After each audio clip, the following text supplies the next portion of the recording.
नमस्कार दोस्तों, साहित्य सुधा में आपका स्वागत है। दोस्तों, साहित्य सुधा एक ऐसा प्लेटफॉर्म है जिसके माध्यम से हमारे देश की जो अपनी भाषाएं हैं, हिंदी, उर्दू और संस्कृत, इनको प्रमोट करने की हमारी कोशिश है। हमारा ध्येय यही है कि हमारी अपनी जो ये भाषाएं हैं इनको हम भूलें नहीं, और ख़ास करके शुद्ध हिंदी के जो शब्द हैं ये तो अब बिल्कुल चलन से बाहर होते जा रहे हैं। तो दोस्तों, इसी कड़ी में, इसी कोशिश में मैं आज आपको शुद्ध हिंदी के कुछ शब्द बताने वाला हूँ, और हम देखेंगे कि ये शुद्ध हिंदी के शब्द कौन से हैं और इनका क्या अर्थ है, और हम इनको कैसे अपनी डेली लाइफ में यूज़ कर सकते हैं, अपनी प्रतिदिन के जीवन में कैसे इनका उपयोग हम कर सकते हैं, ये हम सीखेंगे। तो दोस्तों, आज हम सीखने जा रहे हैं शुद्ध हिंदी के कुछ शब्द। सबसे पहले जो मैं आपको एक शब्द बताने वाला हूँ वो है प्रवीण या दक्ष। प्रवीण नाम भी होता है लोगों का, ये आपने सुना होगा, प्रवीण कुमार, प्रवीण सिंह, ऐसे तरह तरह के नाम होते हैं। तो दोस्तों, प्रवीण का अर्थ क्या है? प्रवीण का अर्थ होता है कुशल, जो किसी काम में कुशल हो। जैसे अगर कोई गणित में, मैथमेटिक्स में कुशल है तो आप कह सकते हैं कि वो गणित में कुशल है। कोई तीरंदाजी में, धनुर्धरी में, धनुर्धर विद्या जिसको आती है, तो अगर कोई धनुर्धर है यानी तीरंदाज है, उसको तीरंदाजी में वो प्रवीण है यानी कि अत्यंत कुशल है, तो हम कह सकते हैं कि वो तीरंदाजी में प्रवीण है। अच्छा दोस्तों, प्रवीण और दक्ष का सेम मीनिंग होता है, इनका एक समान इनका अर्थ है। तो प्रवीण या दक्ष की मीनिंग है दोस्तों कुशल। उसके बाद जो शब्द है हमारे पास वो है विविध। आपने देखा होगा कि लिखा रहता है पुस्तकों में, किताबों में कि विविध प्रकार के। तो विविध का अर्थ होता है दोस्तों विभिन्न। जैसे हम बोलते हैं विभिन्न प्रकार के, वैसे हम बोल सकते हैं विविध प्रकार के, कि वहाँ विविध प्रकार के लोग थे, इस तरीके से जो भी बोल रहा हूँ। तो विविध का अर्थ है दोस्तों विभिन्न। और उसके बाद है अवहेलना। कहते हैं उसने मेरी अवहेलना की, या उसने राजा के आदेश की अवहेलना की। तो अवहेलना का अर्थ होता है दोस्तों उपेक्षा। जब आदमी ध्यान न दे, कोई वैल्यू ना करेगा, अरे ठीक है दिया होगा ऑर्डर, इसको कहते हैं अवहेलना। तो अवहेलना का अर्थ है दोस्तों उपेक्षा, और उपेक्षा से एक मिलता जुलता शब्द है और वो है अपेक्षा। अपेक्षा का अर्थ होता है आशा। कहते हैं मुझे आपसे ये अपेक्षा है कि आप ऐसा करेंगे, यानी मुझे आपसे ये आशा है, यानी आपसे ये उम्मीद है कि आप ऐसा काम करेंगे। तो अपेक्षा का अर्थ होता है दोस्तों आशा। और उसके बाद हमारे पास शब्द भीरू। भीरू सुना होगा आपने, अत्यंत ही भीरू प्रवृत्ति का व्यक्ति है। भीरू का अर्थ होता है दोस्तों कायर, या जिसको डरपोक भी कहते हैं। तो भीरू, अच्छा भीरू से शब्द बना है भीरुता, यानी उसका मीनिंग होगा कायरता, कि उसने युद्ध स्थल में भीरुता दिखाई, यानी कि उसने लड़ाई के मैदान में कायरता दिखाई, ऐसा हम कह सकते हैं। तो भीरू का अर्थ है दोस्तों कायर या डरपोक। और उसके बाद है जो शब्द हमारे पास वो है विलक्षण। विलक्षण शब्द है दोस्तों। विलक्षण शब्द आपने अक्सर सुना होगा। विलक्षण का अर्थ होता है जो अनूठा हो, अनोखा हो। हम कहते हैं अत्यंत ही, ये तो अत्यंत ही विलक्षण बात है, उनके अंदर विलक्षण प्रतिभा है, यानी किसी के अंदर बहुत ज़्यादा इंटेलिजेंस है, कोई बहुत ज़्यादा इंटेलिजेंट है, बहुत ज़्यादा विजडम है उसके अंदर, तो हम कह सकते हैं कि उनके अंदर एक विलक्षण प्रतिभा है। अनूठी या अनूठा, ये इसका मीनिंग होगा। और उसके बाद दोस्तों संचित।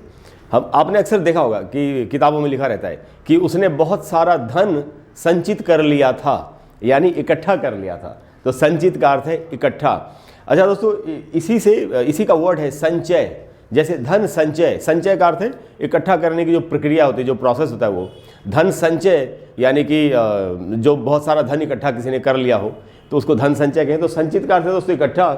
और उसके बाद है दोस्तों एक शब्द, ये है दारुण। दारुण का अर्थ होता है भयंकर। जैसे कहते हैं ना, वहाँ अत्यंत ही दारुण दृश्य देखने को मिला, यानी बहुत ही भयंकर भयावह दृश्य देखने को मिला। तो ये दारुण का अर्थ है हिंदी में। बांग्ला भाषा में दारुण का अर्थ होता है बहुत सुंदर। ओ मागो दारुण, लोग बोलते हैं अरे कितना सुंदर है।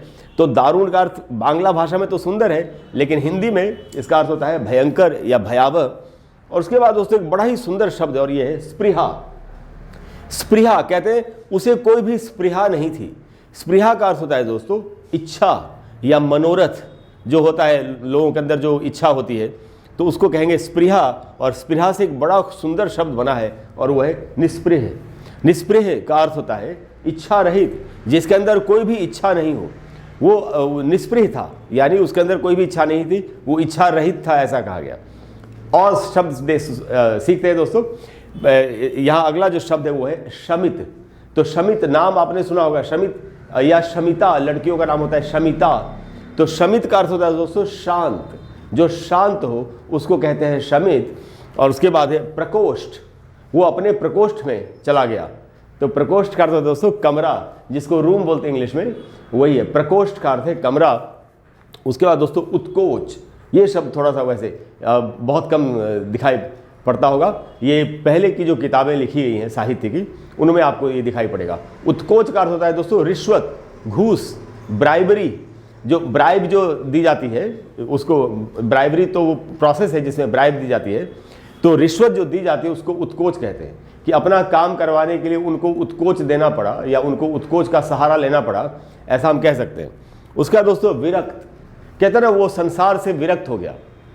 तो विरक्त का अर्थ है दोस्तों उदासीन। जब हर चीज़ से आपका मन विरक्त हो जाए यानी उदासीन हो जाए, यानी कि आपकी किसी भी चीज़ में रुचि ना रहे, तो अगर रुचिहीन जो आदमी है, जिसके अंदर कोई रुचि बची नहीं है, उसको कहते हैं उदासीन यानी विरक्त।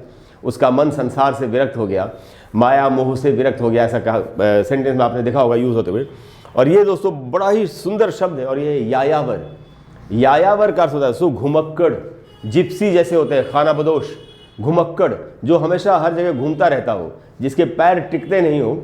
मजाक मजाक में भी आप इसको बोल सकते हैं किसी के लिए, कोई ऐसा आदमी जो बहुत ही घुमंतु प्रवृत्ति का व्यक्ति है, घूमता रहता है, उसके लिए आप बोल सकते हैं कि इसकी प्रवृत्ति तो यायावर वाली है, यानी ये घुमंतु या घुमक्कड़ प्रवृत्ति का व्यक्ति है। तो यायावर का अर्थ होता है दोस्तों घुमक्कड़। दोस्तों मुझे पूरी आशा है कि आज के सेशन के बाद आप इन शब्दों का अर्थ आप समझ ही गए और अच्छे से आप इनको प्रयोग कर पाएंगे अपने बोलने में।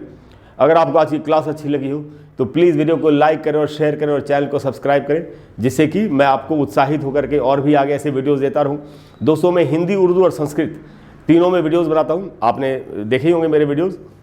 इसके अलावा मेरा इंग्लिश, मैं पेशे से अंग्रेज़ी का अध्यापक हूँ, इंग्लिश पढ़ाता हूँ। मेरा इंग्लिश सीखने का अलग से चैनल है यूट्यूब पर, जिसका नाम है learn English online with Krishna. अगर आप इंग्लिश सीखना चाहते हैं तो मेरे चैनल पर जाकर के इंग्लिश भी सीख सकते हैं, दूसरे चैनल पर जाके। तो दोस्तों आज ये शब्द हमने सीखे। अगली बार जब हम मिलेंगे तो मैं आपको फिर से कुछ बहुत ही विलक्षण शब्द बताने की कोशिश करूंगा, का प्रयास करूंगा। आप लोगों का बहुत ही समर्थन मुझे मिला है, इसके लिए मैं आप लोगों का बहुत धन्यवाद देता हूं। मुझे आशा है कि मुझे आगे भी इसी तरह से आपका प्यार और समर्थन मिलता रहेगा। नमस्कार।